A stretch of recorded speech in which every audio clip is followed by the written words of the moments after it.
تم اپنی نمازوں کو ہیچ سمجھو گے، ان کے روزوں کے مقابلے میں تم اپنے روزوں کو ہیچ سمجھو گے، لیکن وہ ایمان سے اس طرح نکل جائیں گے جس طرح شکار میں سے تیر نکلتا ہے، جب تیر کو دیکھو تو خون کا کوئی نشان نہیں ہے، ایمان کا نام و نشان دل میں نہیں ہوگا. کیوں صاحب نمازیں پڑھ رہے ہیں، لا الہ الا اللہ محمد رسول اللہ ہی پڑھ رہے ہیں، روزے بھی رکھ رہے ہیں، سب کچھ کر رہے ہیں، قرآن مجید پڑھ رہے ہیں بڑے مزے لے کر، اس کے باوجود اللہ کے رسول صلی اللہ علیہ وسلم آتے ہیں بے ایمان ہے، اور سب سے بدترین مخلوق ان کو ثواب قتل کرنے کا ثواب ہوگا. تو یہ خارجیوں کی علامت تھی، صحابہ کرام کی علامت نہیں تھی کہ سر منا ہے. ہاں جی، چہرے پر نہ مارے، نہ جانور کے چہرے مارے، نہ انسان کے چہرے مارے. کوئی پرواہ کرتا ہے کہ جہاں غصہ آیا اٹھا کے رخساروں پر تماشا مار دیتے ہیں. قتل حرام ہے، اللہ کا رسول صلی اللہ علیہ وسلم نے حرام کر دیا. جانور کو مارنا حرام ہے، جانور کے چہرے پر نہیں مار سکتے. ہاں جی، صحیح مسلم کی حدیث ہے، صحیح سیدھے ہاتھ سے لے اور سیدھے ہاتھ سے لو. بتائیے کون عمل کرتا ہے؟ کس مذہب میں اس پر عمل ہے اور کس عالم نے اس پر عمل کر کے بتایا؟ آپ آزمائش کر کے دیکھ رہے ہیں، آپ الٹے ہاتھ سے لیں کسی چیز کو اور ظالم کا ہاتھ اس کو دے دیں الٹے ہاتھ سے، وہ لے لے گا. یہ نہیں کہے گا کہ سیدھے ہاتھ سے دو، وہاں پردہ ہی نہیں ہے. اسلام پر پردے ڈال دیے، دبیز پردے ڈال دیے، اس کو پردے ہٹاتے ہی نہیں کہ لوگ سمجھیں گے کہ اسلام کیا ہے. سر میں روزانہ کنگھی نہ کرے، سر میں، گاڑی میں تو کرتا رہے بار بار، لیکن سر میں کنگھی نہیں کر سکتا. ایک دن بیچ کرنی پڑے گی. میرے کو بتاتا ہے تو بار بار کنگھی کرنے والے کیسے بتائیں گے؟ وقت تو ختم ہو رہا ہے. بہرحال اور دو چار باتیں بتا دوں آپ کو. کہتے ہیں اکڑوں بیٹھ کر کھانا کھانا سنت ہے. بالکل غلط ہے. اکڑوں بیٹھ کر ترجمہ غلط کیا گیا حدیث کا. اکڑوں بیٹھ کر سنت نہیں ہے، دو زانو بیٹھ کر سننا. ہماری تو گھٹنے ہیں، دو گھٹنے کھڑے کرنا اور دو گھٹنے ٹکا دینا. دو گھٹنے ٹکا کر کھانا سنت ہے اور بہتر ہے، لیکن دو گھٹنے کھڑے کر کے کھانا یہ سنت نہیں ہے. اس کو کوئی بتاتا نہیں ہے. تمام علماء بھی اکڑوں بیٹھ کے کھانا کھاتے ہیں یا غلطی پالتی والے کھائیں گے، لیکن سنت کے مطابق بتائیں گے نہیں کہ افضل طریقہ یہ ہے جس طرح نماز میں بیٹھتے ہیں نا اس طرح بیٹھ کر دو زانو بیٹھ کر کھانا کھانا چاہیے.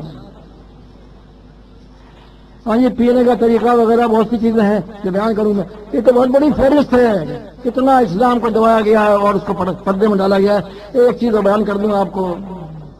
کھڑے ہو کر پانی پینے کی ممانعت. اللہ کے رسول، یہ صحیح مسلم کی حدیث ہے، اللہ کے رسول صلی اللہ علیہ وسلم نے کھڑے ہو کر پانی پینے سے منع فرمایا. صرف منع ہی نہیں فرمایا بلکہ زجر رسول اللہ صلی اللہ علیہ وسلم عن الشرب قائما. آپ نے دھمکایا، زجر توبیق کی، جھڑکی دی کھڑے ہو کر پانی پینے پر. اور یہ معمولی کام ہے، یہ کر لو کیا حرج ہے؟ جس چیز کو اللہ کے رسول صلی اللہ علیہ وسلم منع فرمائے وہ حرام ہے، اور پھر اس کے ساتھ منع ہی نہیں، آپ اس کو دھمکا بھی رہے ہیں، جھڑک بھی رہے ہیں، اور پھر بھی وہ کام جائز ہے تو سب کہتے ہیں جائز. لیکن یہیں پر نہیں بس کی ہے، اور بھی اس سے بڑا تھا. کوئی سناتا ہے اس کو؟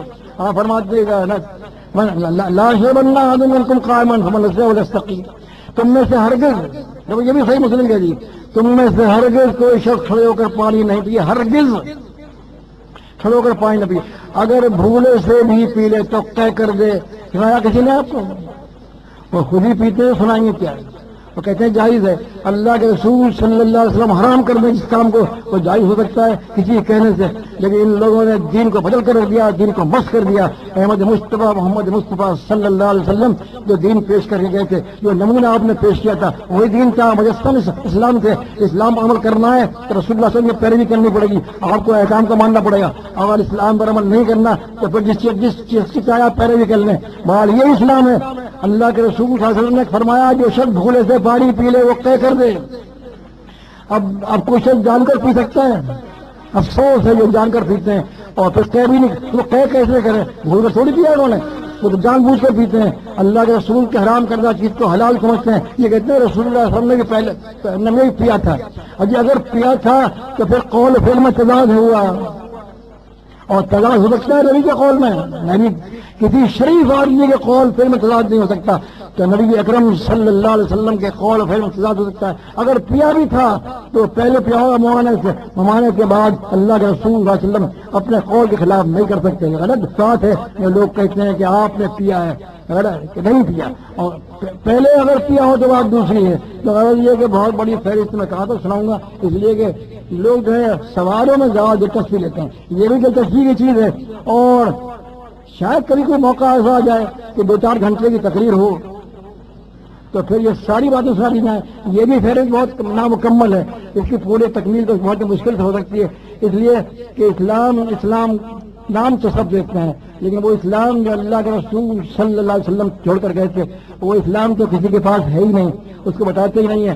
وہ اسلام بتاتے ہیں کہ ان کی اپنی کتابوں میں، اپنی فقہی کتابوں میں ہے، جو ان کو علماء کہہ گئے ہیں، سب وہ اسلام پیش کرتے ہیں. اور وہ اسلام جو آسمان سے نازل ہوا تھا، خالص دین جو آسمان سے نازل ہوا تھا، وہ آپ کو کہیں نظر نہیں آئے گا. اگر کوئی یہ چیز نظر آئے گی، جماعت المسلمین نظر آئے گی کہ خالص دین پیش کرتے ہیں جو وہاں سے آیا ہے، اس میں کسی قسم کا اضافہ اپنی طرف سے نہیں کرتے، کوئی رائے نہیں ہے، کوئی قیاس نہیں، کوئی اجتہاد نہیں، کوئی فتویٰ نہیں، کچھ نہیں.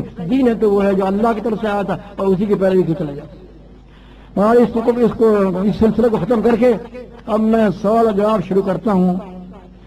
سوالات کے سلسلے میں آپ یہ سن لیں کہ جو پیچیدہ سوالات ہوں، مشکل سوالات ہوں، وہ پوچھ لیں آپ.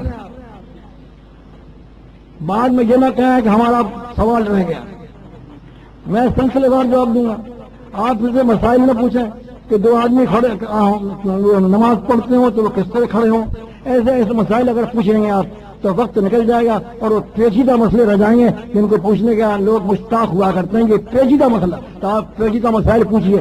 میں پہلوتی نہیں کرتا اس بات سے کہ پہلو تک کہ پیچیدہ مسائل نہ بتائے جائیں اور نکال کر نیچے کر لیے جائیں. نہ ایسا نہیں ہوگا.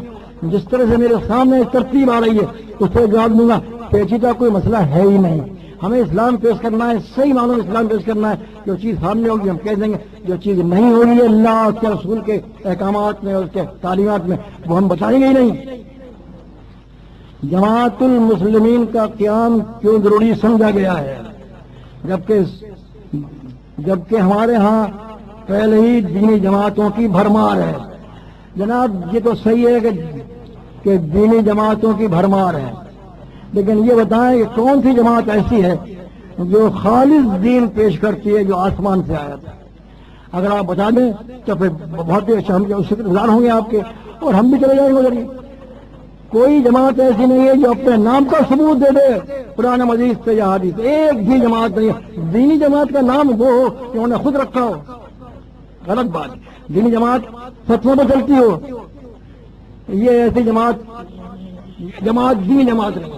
یہ جماعت حقیقت وہ ہے جو صرف اللہ کے رسول صلی اللہ علیہ وسلم کے احکامات چلتی ہے، اور اس کے بعد کچھ نہیں ہے. ضرورت اس لیے پیش آئی کہ ایسی کوئی جماعت نہیں تھی. اگر ہوتی تو ہم سب سے پہلے اس میں شامل ہو جاتے. اس لیے تلزم جماعت المسلمین امامہم کا حکم ہمیں ہے کہ جماعت المسلمین شامل ہو جاؤ. ہم بھی شامل ہو جاتے، لیکن ایسی کوئی جماعت نہیں تھی جس کا نام وہی ہو جس کا اللہ نے رکھا تھا، جس کی جماعت کا نام وہی ہو جو اللہ کے رسول صلی اللہ علیہ وسلم نے رکھا تھا. اور یہ صحیح بخاری کتاب الایمان میں موجود ہے. کیا اس سے ایک اور نئے فرقے کا اضافہ نہیں ہو جائے گا؟ جی، فرقہ جب بنتا ہے جب مسلم نام چھوڑ کر کوئی اور نام رکھ لیا جائے. ہم تو وہاں لوٹے ہیں، 1400 سال پیچھے ہٹ گئے. یہ ہماری ترقی ہے. آپ کہہ رہے نہیں پیچھے ہٹ گئے، اتنا ترقی معکوس ہے. جی ہاں، پیچھے ہٹ گئے، 14 سال پیچھے ہٹ گئے، اور اس جماعت المسلمین کے نقش قدم پر چل رہے ہیں جس کی بنیاد آدم علیہ السلام ڈالی تھی، اور پھر سب کے آخر میں اللہ کے رسول صلی اللہ علیہ وسلم ڈالی تھی. ہم تو اس نقش قدم کو دیکھتے ہیں. یہاں وہ نقش قدم ملا ہی نہیں ہمیں، اور جب نہیں ملا تو ہمیں جماعت بنانی پڑی. اس جماعت کو احیا کرنا پڑا. ہم نے اس کا ایجاد نہیں کیا ہے بلکہ اس کا احیا کیا گیا ہے. فرقہ جب بنتا ہے جبکہ اس کا کوئی نیا نام رکھ دیا جائے اور وہ نام اسی جماعت کے لیے مخصوص ہو، فرقہ نام کی حیثیت سے استعمال ہوتا ہو. ہم نے یہ کام نہیں کیا. ہم نے وہ نام رکھا ہے اور وہی کام ہمارا ہے کہ ہمارے یہاں نہ اصول فقہ ہے. اصول فقہ سب کے الگ الگ ہیں. اصول فقہ سے فرقے بنتے ہیں، نام سے فرقے بنتے ہیں. لہٰذا نہ ہمارا کام بدلا نہ نام بدلا، اور لہٰذا ہم فرقہ بن نہیں سکتے. ہمارا کام تو یہ کہ فرقوں کو ختم کریں. دیکھو دوسری جماعتیں دینی، آپ کہتے ہیں دینی جماعتیں، ہر دینی جماعت مرغوبہ ہے فرقوں کا، ہے یا نہیں؟ اس میں سب لوگ شامل ہیں دینی جماعتوں میں. کوئی خاص لوگ جماعت نہیں شامل ہوتے، لیکن جماعت المسلمین میں آیا ہے کوئی فرقہ نہیں ہے، ایک ہی نام ہے سب کا مسلم،